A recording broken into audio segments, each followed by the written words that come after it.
চিকিৎসা পাচ্ছে না মনু এমপি জিজ্ঞেস করলাম কোনো চিকিৎসা পাচ্ছে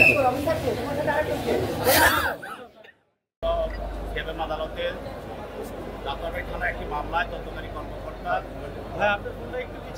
সাবেক সরকারের অন্যতম সহযোগী এবং অবৈধ এমপি মন্ত্রী সালমান এফ রহমান এবং আমাদের অবৈধ আইনমন্ত্রী এমপি আনসারকে তদন্তকারী কর্মকর্তা মামলায়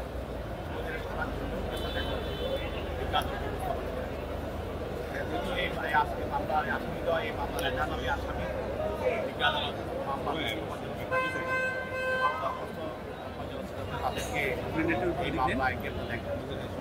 এছাড়াও আরেকটি মামলা এই মামলার আসামি এনায়েত করিম চৌধুরী সে বিদেশে একটি গোয়েন্দা সংস্থার পক্ষে বাংলাদেশে আসে।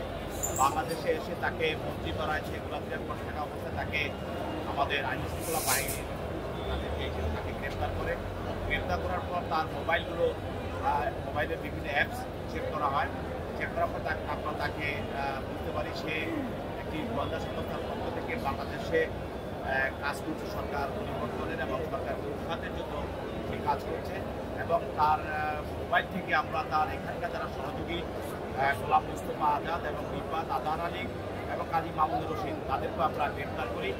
সবাইকে জিজ্ঞাসাবাদ করে যেটা আমাদের সামনে চলে আসছে, তারা সাবেক ফ্যাসিস্ট সরকারের বিভিন্ন পর্যায়ে নেতা কর্মী এবং মন্ত্রী এবং সাবেক আরও জাতীয় পার্টির আমলের কিছু মন্ত্রী এমপি এবং বিভিন্ন রাজনৈতিক নেতা কর্মীদের সঙ্গে যোগাযোগ করে এবং তাদেরকে বিভিন্ন অর্থের দেখাচ্ছে এবং তারা এই সরকারকে উৎখাত করার জন্য একটি ছায়া সরকার গঠনের চেষ্টা করেছিল এবং সেই জন্য তাকে আরও জিজ্ঞাসাবাদ করার জন্য তৎপর করার জন্য তদন্তকারী কর্মকর্তা 10 দিনের রিমান্ড প্রার্থনা করেন। বিভিন্ন আদালত 5 দিনের রিমান্ড মঞ্জুর করে তাকে তদন্তকারী কর্মকর্তা হেফাজতে প্রদান করেন।